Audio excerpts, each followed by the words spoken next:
largest number of crypto owners in the world, approximately 10 crore. And while they are gaining ground, it is important to highlight the lack of regulatory clarity with respect to cryptocurrencies in India.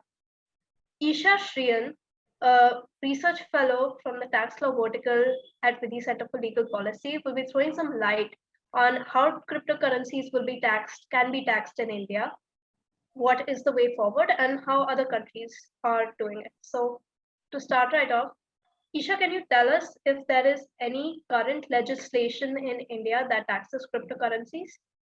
Sure. So from a legislation point of view, there is at the moment no legislation that envisages a tax on cryptocurrencies in India. For instance, if we look at the Income Tax Act, there is no clear guidance on or principle on how cryptocurrencies will be taxed. How they are taxed will depend on how these assets are characterized. And because of the lack of framework to tax cryptocurrencies, all of our analysis in this video is merely speculative.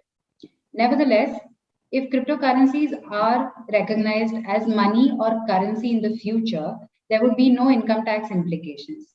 This is because the Income Tax Act does not stipulate a tax on transactions in money.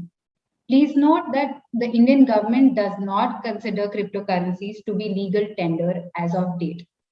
On the other hand, cryptocurrencies may be considered as capital assets and more specifically intangible assets. Therefore, any gain that one makes from selling cryptocurrencies could be chargeable to tax under the head capital gains, depending on whether the asset is a long-term asset or a short-term capital asset. The benefit of indexation will be available. This holds true for a person, obviously, who's investing in cryptocurrencies on an irregular basis. If a person is engaged in the business of trading in cryptocurrencies, in that case, the cryptocurrencies will be in the nature of inventory, and therefore it would be taxable under the head income from business and profession. So, Isha, even the goods and services tax law currently does not explicitly provide for taxation of transactions in cryptocurrency. But could you tell me what taxing crypto under GST would look like? Sure. So, for the purposes of the GST Act, I can probably see broadly two transactions that could have GST implications. Firstly, if I'm using cryptocurrency as a medium of payment. For instance, if I want to buy goods or avail of any services and I want to pay for them by way of cryptocurrencies.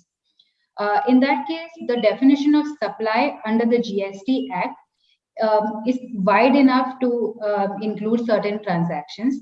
But an important element of the definition of supply under the GST Act is consideration.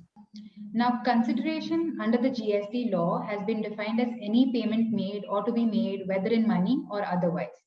We've already discussed that cryptocurrencies are not legal tender in India, and therefore cryptocurrencies would not qualify as consideration in money at least.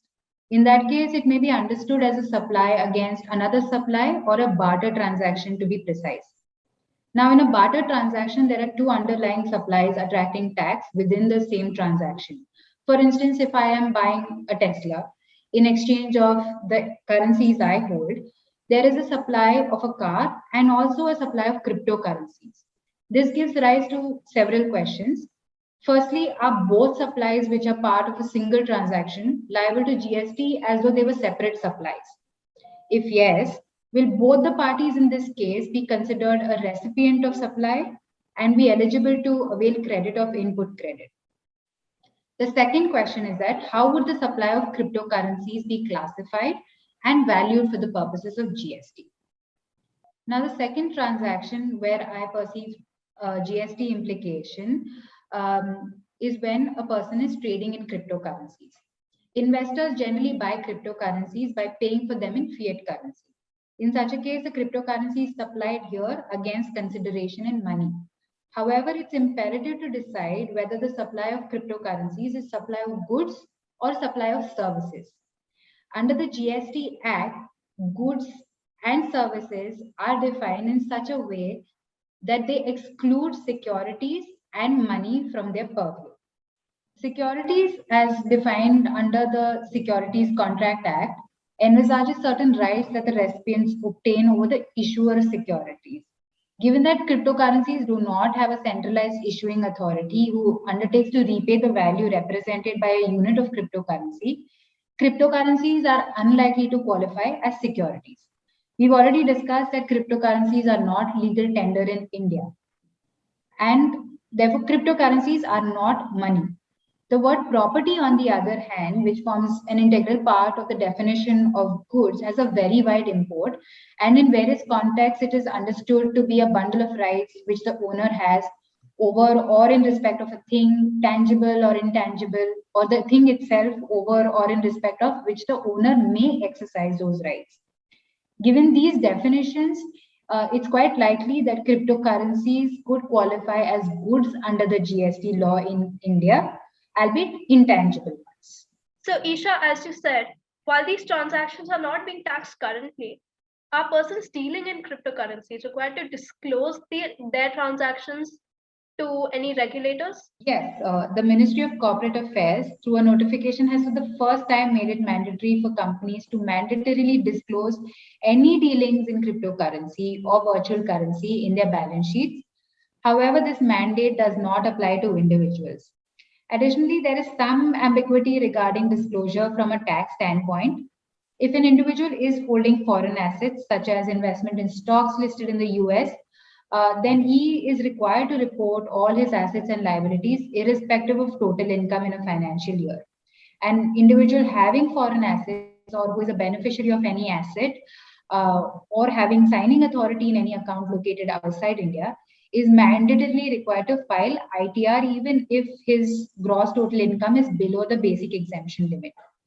However, there is no clarity regarding how to determine whether cryptocurrency is an Indian or foreign asset. So, how are other countries taxing cryptocurrencies, if there are any? So, countries across the world are taking one of two approaches when it comes to taxing cryptocurrencies. I'd like to club them in two categories. One would be the crypto tolerant countries, and some of them are the crypto friendly countries.